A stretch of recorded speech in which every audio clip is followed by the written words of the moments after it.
একদিন সকালে দাদুর মাথায় এক দারুণ বুদ্ধি এলো। তিনি ভাবলেন, যদি এমন একটা মুরগি থাকত যেটা ডিমের বদলে দিত সোনার বাটি। এই ভেবে তিনি বেরিয়ে পড়লেন বাজারে। দাদু বাজার থেকে ফিরলেন এক অদ্ভুত সোনালী পালকের মুরগি নিয়ে।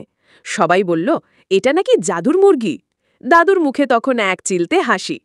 পরের দিন দাদু খুব উৎসাহ নিয়ে গেলেন মুরগির ঘরে। কিন্তু মুরগি চুপচাপ বসে আছে, কিছুই দেয় না। দিন যায়, রাত যায়, মুরগি শুধু কা কা করে। হঠাৎ একদিন মুরগি তার ডানা নাড়িয়ে টোকা দিল এক কাগজে। দাদু অবাক।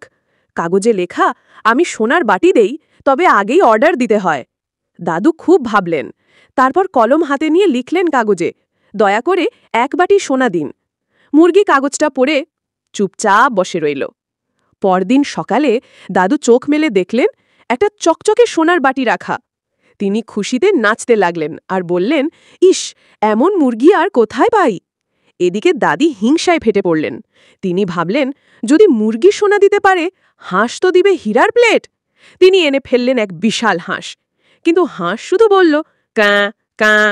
শেষমেশ সেই মুরগি গ্রামের মধ্যে একটা দোকান খুলে বসল। অর্ডারের সোনা, ভাঙালে মন। গ্রামের সবাই লাইন ধরে অর্ডার দিতে লাগল। আর দাদু, সে এখন মুরগির অ্যাসিস্ট্যান্ট।